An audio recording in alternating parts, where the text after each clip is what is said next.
Hi, Ravin. Hi. Thank you so much for accepting my invitation to come and have a chat with me on Coffee and Soul. And I really appreciate your taking the time to do this. Yeah, I'm fine, thank you. Great, great. Ravin, so you've got yourself something warm to drink? Yes. All right. I know you're not a coffee drinker. And I was thinking, oh my God, this is Coffee and Soul. And how does that work? And then I said, no, because this is also about diversity and different perspectives, different ways of being, and different fondness for different beverages. So let's you raise your cup of tea to me and I'll raise my cup of coffee to you. And we roll with what the next half hour brings to you. Cheers. Okay. There we are. Okay. Cheers, Ravin. Sure. Lovely. Always the first sip. So, Ravin, as you sit here with this cup of tea in your hand, warm beverage, does it evoke anything in you? Any thoughts? Any Of the tea? Of the tea, of the warmth of the cup of tea in your hands? No, nothing special. It makes me feel slightly more comfortable in the morning. All right. And when you feel comfortable, what does it do for you? Nothing really, except I can maybe talk a bit more freely and maybe slightly more confidence. But if I didn't have it, it wouldn't make much difference. It wouldn't make any difference either. I mean, it is not that I have to have it. Sure. Sure. I totally understand. Yeah. All right. So the purpose of this conversation, as I told you, is just to be able to reflect back and share with me and hopefully the people who will be listening to this, some of the ways in which you have lived your life. So if I was to ask you, if you were to reflect on your life, what would you say is the adage that you have lived by? Adage meaning? What is your metaphor for life? What is it that when the chips are down, what brings you back up? No, there's nothing special. It just kind of happens. Yeah. But there's nothing special. There's nothing I do or nothing specific I think of to make things mentally more comfortable. But I'm fine otherwise. Yeah. And when some of the high points in your life, can you talk to me a little bit about that? See, high points in my life would be, I'll go very quickly through my life, which is a bit slightly different from many people's life. I'd love to hear about it. Yeah, my parents, my father joined the Indian Foreign Service, that is a diplomatic service, and I was only about maybe 3 years old at that time. At the age of about close to 4, I was taken abroad. I was taken abroad by ship along with my parents. The ship landed at Antwerp, but my father was posted to Belgium in Brussels. So we went there. So the trip itself is nearly 17, 18 days. Wow. And that is to Antwerp. But if you go elsewhere, like to Plymouth and these places, it's longer. Right. But at that time, there was hardly any aircraft, and they were only meant for really, left over from the Second World War, and basically not meant for passengers, unless extremely important people. Yes. So that was my first impression, leaving India, seeing myself standing next to India Gate in Bombay with a small camera, which I don't know where I got from. My father must have given it to me, but I didn't know how to take any photographs. Right. I started like that. So we went on this ship, which was close to 20 days, and there we made lots of friends. I mean, we made me My sister also came with, not my sister. My sister was not born there yet. Okay. Born Okay. in Belgium, she was born. Right. Because I was thinking of some other trips. Because after that, we made several trips by sea. Right. 7, 8 trips by sea. So do you like the, I'm coming in here. Do you like the sea, Ravin? Sea, Yeah. yeah, but not particularly that it would make any real difference to me. Yeah. Yeah. Yeah. So, okay, go ahead. I'm listening. Where was I? So we went. So the three of us, my parents and me, went on the ship. It was quite. For my parents also, well, for my mother, it was the first time traveling outside India on ship. Right. My father had been before because he was a Boy Scout, and after that a Scout Master. Right. In his early age, before he started working. Right. He had been on a trip to Paris. Right. Wow. Yeah. Year before that, for the Paris Jamboree. Right. Okay. Scouts from all over the world had come. It was the first time after the Second War. Right. So that was so it was an extremely exciting thing. That was the first I would say memory which I would have. So when you say, sorry, I'm coming in here. When you say it was exciting, what was exciting about it? Exciting was to be on a ship itself, to be Yeah. something that is moving. Right. Right. Something Yeah. that is moving, and sometimes if the sea was rough, but not that much because the ships were quite big. I mean, they were big. Right. But still, you could feel it all the time that Right. you were going on something which was actually moving. Yeah. Yeah. Down and up and down, and so that was fine. Fortunately, I was not the type who used to get seasick. Okay. Lots of people did. Right. And Right. So I was fine. I enjoyed the ride a lot. Okay. Great. Great. All right. Go ahead. Yes.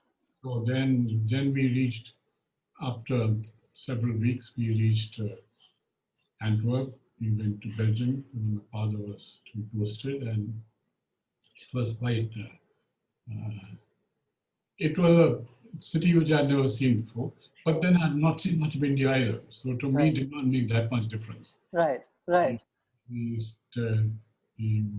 started living there. My father was working there, and my mother was at home. And after a year or so, my sister, who, of course, younger to me, was born. She was there, and there are many things which happened at that time when she was born, because particularly getting the milk and all, we had no servants at that time. Sure. Yeah. There were no servants available. Yeah. I mean, you must imagine this is only 2 or 3 years after the war, after the Second War. Yeah. Yeah. That's tough times those days. Yes. Very different from what they are now. Yes. Yes. And so, even to get milk was difficult. Wow. In bottles, and it wasn't delivered to your house. You had to go somewhere and get it. So these are small things, but Sure. I mean, I remember them quite vividly. Yeah. Yeah. I'm sure. My God, because it's such a unique and different experience, no? My parents had a few friends there. There were quite a few of them, which is not the situation now in the Indian Foreign Service at that time. Right. Quite a few of them were Anglo-Indians. Right. The British preferred Anglo-Indians to Indians at that time. I don't know why, largely probably because of their English was much better. Sure. And more understandable to the British. Right. And that was fine. So I remember things like getting sick once. So then there used to be a lady who was actually a trained nurse, but she was married to one of the officers in the Okay.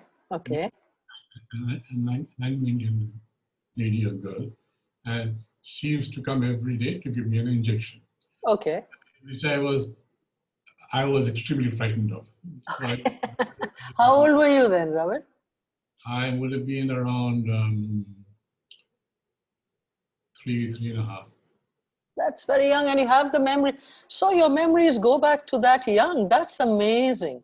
A lot of people don't have these memories. It's amazing. Well, Other things I've forgotten, most things I forget, but because these things stick in your mind. Right, And, right. and the few friends my parents had, I remember them.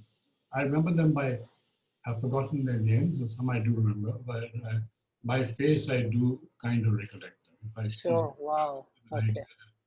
Yeah. yes, this was the person in Brussels at that time. Hmm, hmm, hmm, hmm. So this was in Brussels. This was in Brussels. Okay. We stayed in Brussels about 2 years or so, or slightly less than that. Hmm. And then my father got posted directly to Cairo, in Egypt. Okay. So when I was in Brussels, mind you, I could not speak any Hindi. I Yeah. could not speak any English. I started learning French because I went to French school. Okay. So the only language I knew and which I spoke to my parents in was French. And at that age, you pick up a language very quickly. You figure Yeah. it out very quickly. Yes. But I could speak fluent French. My parents also found it easy to speak to me in French. I was also speaking Yes. French. Yes. That was fine. And the first school was also a completely French school. The name of the school was Priez pour nous, which means pray for us. It was actually a convent, Okay. a French convent. So half the students were boys, were less than half, and the Yes. others were girls. We all Okay. had to wear identical clothes. So Really? Yeah. Okay. All right. the face and the hair that you know is a boy or a girl. Oh, I see. So how that is so interesting. It's not important, I know, but and then No, this is very important. I'd love to hear. Tell me about it. and my mother used to come every day to drop me, and she used to sit at the back of the class along with some other mothers, maybe some more, I don't know how many, but I think there was a line of mothers sitting there who would bring their school children to school and take them home again as required. So I remember that quite vividly. Quite After vividly. And you're saying that basically, what I find very interesting is the clothes that you were wearing you would not be able to make out if the person was a boy or a girl. yeah, but if you saw their face normally, You could make out. But what were you covered till here, or how was it? That's so. it was you wore your normal clothes. On top Yeah. of that, you wore a smock, which buttoned Okay. up from the back. Okay. All right. You Okay. wore that and stood to attention on straight. Right. It was not easy to tell. Of course, Okay. That's so you must interesting. remember naturally that I, being an Indian, there were hardly any Indians. I mean, there were no Indians as far as I knew. Sure. I never saw a single Indian there, except my parents' friends. Right. So it was like that, and so the rest were all European, Yes. all Belgian national, Right. or just ended. So things were difficult, but I don't remember. But there was rationing for everything, Mm. Mm. for milk or anything you wanted to. Mm. Most things were rationed, but slowly, but I didn't stay in that school for very long. It was about only maybe 6 months, and then I was shifted because I think my parents were shifted to a different flat. So you normally went to the school which was closest to where you stayed. Okay. So All right. I was put in a different school, which was a much more. It was not like this. It was not like a convent. It was like kind of a normal school, but slightly like for a nursery school. And the name of the school was École Nouvelle, which means new school. New school. Yes. Here they knew, may have not been new, but that was quite very different from the previous school, where I do not remember much. But École Yes. I remember very well. Particularly, I remember I took part in I had to take part in a play um, with some other children, maybe of my class, or older, younger, not younger, but still older. And we all had to dress up as chickens. Right. Okay. The youngest one, and there were Yeah. others which were not slightly older one were dressed up as the male chickens or the roosters. Yeah. Right. Right. I remember those things and taking part, and we had a play in which we all acted. All our parents, my parents certainly came, and I think most parents also came. So that was what I remember about this. There, after maybe 1.5 years in that school, my father got posted to Cairo. Okay. So Cairo at was, a very young age, you traveled around the world. I traveled a lot. We were posted to Cairo, So where after Cairo, what happened after Cairo? Where did you go after Cairo in terms of the after countries? Cairo, my parents had a posting in Delhi. I mean, home posting, as they call it. Right, right, a home posting. For around 1.5, 2 years. Not even 2 years, less than 2 years, short. Right, right, right, So right. it was like, it was not very exciting, and I don't remember much about it.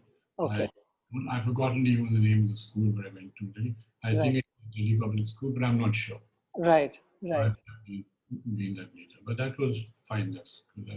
It was okay, but I was not very happy in the posting in Delhi, Right, right, and right. maybe the school I was not very happy with. I didn't understand much. I remember you come from abroad as a young child. Well, by that Mm. time, 5 years old, who can hardly, who has learned a bit of English but cannot speak it very well. Yes, Of yes. course, French was of no use because no one else could speak French. Right, right, right, So it was okay. It was nice. Then after there, we got uh, posted. We were posted to London, okay. and that was a long posting. uh, Mm. Interesting and nice. I remember we were in London at the time of the Queen's coronation. Oh, really? What do you remember about that? I remember it in the sense that we obviously we didn't see it live, Right. but in most hotels they had TV sets, but only one TV set in each hotel in a kind of a small hall Mm. Mm. in the hotel. So we all every evening everyone would sit there. Everyone meets everyone who's staying in the hotel. Right, right. Staff and all standing behind. We sit there, and I remember seeing that entire ceremony of the coronation. Wow. Wow. That's amazing. Imagine. Imagine. Wow. That and you were there and you saw it. Although you saw it on TVs or whatever, but you were there in the presence of that atmosphere. That's amazing. Yeah. I don't know whether we saw the Queen going live in a coach after that or not, but I don't remember. Sure. So, Ravin, one of the things that you and I'm sure there are many such incidents that you remember. One of the things that you say uh, that it doesn't make a difference. I'm hearing a lot of that from you. What makes a difference to you? No, nothing specific. Nothing which I can think of and tell you that. Yeah, yeah, What I wanted to do was to play around, be happy. yeah, I was a student, yeah. but not a fantastically brilliant student. Right, Uh, right. but I could manage along with the rest. Sure, So sure. I was okay that way. Yeah. And if I was to ask you, given that, there's so much of living that you've done in so many parts of the world, and I also know that you started working and you also had many postings out of the country on your work life as well.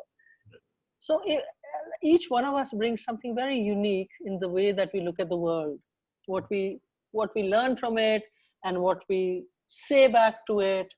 What is it that is your perspective on on things, on life? Nothing very specific, but every place we went to, and we remember I've lived in at least 15, 20 countries. I mean, actually lived in. Amazing, amazing, I mean, amazing. right to the end. I'm saying in my whole life up to now. Right, That was uh, that was very interesting. right, And then languages. I mean, apart from English, French, those kind of languages, German and all, and another language that I spoke was Serbo-Croatian. so once may I come in here? You speak English, French, German, and Croatian. English and Hindi. But at one time, I could be fluent in all these languages. That's amazing. That's amazing. What did it do for you in terms of your perspective on the world? What were you seeing? Because you were at a very young age seeing everything from a very different vantage point. Young age, but I remember I was growing up also at that time. Yes, yes, yes. From the age of 3, 4, which I described before. Right, No, I became normal until say I went to college, right, right, right, 17, 18. right, right. And so, but it was, there, I don't have an answer to your question, which was anything very specific. But for example, odd things far away, like I remember acting in that play in Brussels Right, at the age of 3, 3.5. right, right, I had to do. And I remember I did not have the clothes which all the other kids had.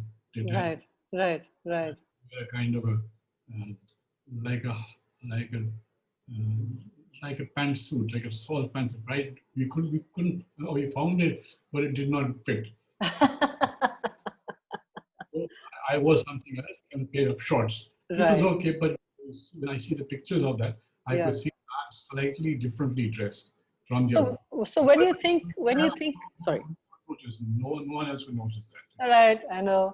So when you think about those times, what comes to your mind when you think, are they, what kind of, are they happy thoughts? Is that something that you would wish for everybody to experience? What are some of the things that you I would say that firstly, the thoughts were extremely happy. extremely happy? I would really and extremely happy and very, very educational and Yeah, giving you a different kind of experience, different way people live, how they communicate with others, what they do and as you're growing up, you're going from country to country. yeah, So amazing. there Yeah. even you see, you learn different languages. Many of the languages you learn only for a short time and you forget them very soon after. Hmm. I could speak Serbo-Croatian quite fluently because I went Right, to Croatian school also. right, right. But now if you ask me, I don't know. But if someone is speaking Serbo-Croatian, they call it, Yeah, I would have a vague understanding of what they're talking about. yeah, yeah, yeah. So those kind of things. I think that's fabulous. And after that, when you you came back and you, after all this experience, was it ever difficult to adjust to people who hadn't had these experiences? I didn't have that experience. No. No, you could fit into, you found yourself fitting into any place without a problem. Because Hindi you learn quite quickly when you came back to India. Because you're Right, young. So no, right. I had no problem in adjusting myself, socially with anyone. Yeah, yeah, yeah. Because Yes. Go ahead. language difficulty, Yeah. not difficulty, but different range of languages. Sometimes I have to find it a little bit difficult. Difficult means that it's confusing. Yeah, yeah. You know so many languages, you don't know which word from which language to use for to say what. Absolutely. Those kind of thing. But it was not serious at all. Sure. So what kind of a place and where do you find that you yourself find it easy to communicate and you like to speak or communicate with people? What kind of an environment do you need to be able to open up and, talk? The answer to the question actually comes with the background that I was at different ages at different times of learning different languages. Right, So age also counts a lot at that time. right, right, Me, the place where I could speak mostly was in Yugoslavia, right, currently Serbia. right, right. I went at an age where I just where I finished college, finished school, and I was attending college. I started going to college just at that time, about the age of Mm, mm, mm. 18. So that was quite. But as well, I mean, I could myself. It's not a question of language. It was my own understanding of everything going on around you, which Mm, was languages I could speak. I forgot them after I left the country. mm. I learned new languages, which were Now I don't know any language except what I'm speaking now, and maybe some Hindi. Mm, mm, mm, mm. But I can understand most people if they're speaking any of the languages. Like French, I know sufficiently. Serbo-Croatian, I know sufficiently. Uh, I've forgotten the other languages, but many of Mm. them. So languages has been a big part of you have been, right? Speaking those different. Not because I wanted to or anything. It just so Sure. happened while I was living there, that was the language I had to communicate with anyone. Even domestic staff, if we had domestic staff at home, in school, going in a bus, meeting, asking the direction of to go to somewhere. Those kind. Mm, Not it mm, would did not bother me in any manner. mm, I mm. it make me stick my chest out and say I know it's also language. Of course, of course. No big deal. It just so happened that was the way I was brought up. Mm, yes, sure, sure. No, and I understand that, and so I know that I'm very conscious of your time. I had blocked you for half an hour, so I'm just going to say if you can, just leave us with some thought, something that makes Ravin Ravin. What is that thing? What is it that you something that you really it makes a difference to you? What do you think it would be? I don't think I have an immediate answer to that question. All I right. can't think of anything which makes me feel and how I would differentiate myself from other people around me. Yeah. The same. I'm not a good sportsman. I would like to be like everyone else at that age, would certainly love to be. I tried my best, but I couldn't. So it's okay. It's not a big deal. Sure. After things, I was I was not a brilliant student, but I managed to get through all my exams and finish off university, etc.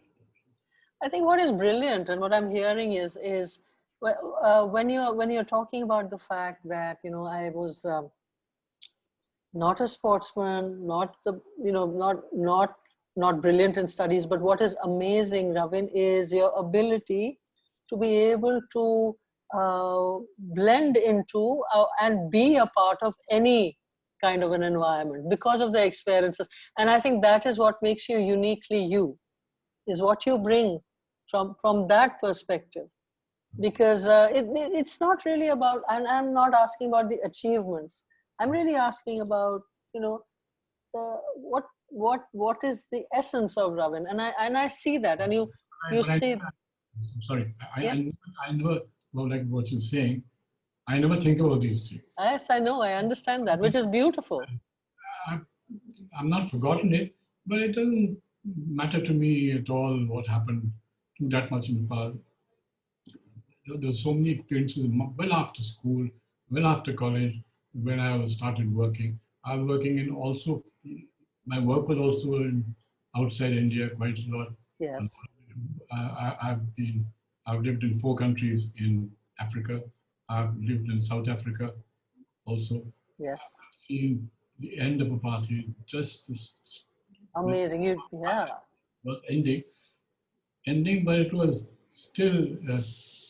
still very evident that there was apartheid in this country. yes, yes, But yes, it did not, frankly, affect people like me yeah, because we were foreigners living there. So, yeah, and foreigners were generally kind of working for us, yes, earning well, and also life was very comfortable right, as right, compared to certainly the Africans, yes, quite natural, and many Europeans, particularly mm, Europeans, who couldn't immediately migrate out of South Africa when South Africa got about independence. right, And right, went away or tried to go away, but it was not easy because you required a lot of money to go abroad and live abroad, start again, particularly for them. Most of them were confused that apartheid had suddenly gone. And most of them did not seem to mind the Africans. mm, But I mm, cannot tell what was in their head. Sure. But you could see that they knew that there was a difference between them. But it didn't, I know I paid that much attention. It didn't bother, that did not bother me that much. I was more interested in my own work, which I was doing. Mm, mm. And a lot of your focus in your life has been the work that you've been doing as well, Ravin? I think that would be for most people, practically. Everyone. Mm. Sorry, I lost your voice there. Where that their work was extremely important at that time, because that is what you live for. That's what you think of in the morning when you wake up, and that is what you end with. What happened in the day, what was good, what was bad. It becomes such a strong part of who we are and our identity, isn't it? Yeah. Ravin, thank you so much for your time and for sharing your incredibly different journey from so many of us, and the fact that you experienced all this at different points of your life and from a very young age, and therefore obviously this uniqueness of being able to adjust to any kind of a scenario in life. I think that is clearly a strength. Just coming to that, I never found it difficult. Yes, I hear that. That's amazing. Okay, yeah. It was all right. Because normally you are with several other people, maybe lots of other people, who are in the same situation as you. So you just saw them and you went along with them. So you just went along with them. Is that how you can say life was? Sometimes was, but language also, up to a certain age, you pick up quite rapidly. Right. Then it becomes more and more difficult. Right. Right. Now I can't really speak much language. French a little bit, but that's nothing much. But now you don't even need that much, I think when you needed it, it was there, and when you don't need it, hey, why carry the baggage? Absolutely. Thank you so much for your time, Ravin, and for having this chat over Coffee and Soul with me.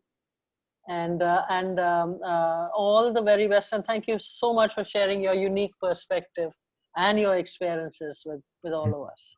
Since you're asking that, it's coming back to me to somewhat. Otherwise, I've forgotten about it some time ago. Right. No, I know. Thank you. Thank you so much. And you have a great day. Same to you. Thank you. Thank you, Ravin. Bye. Bye.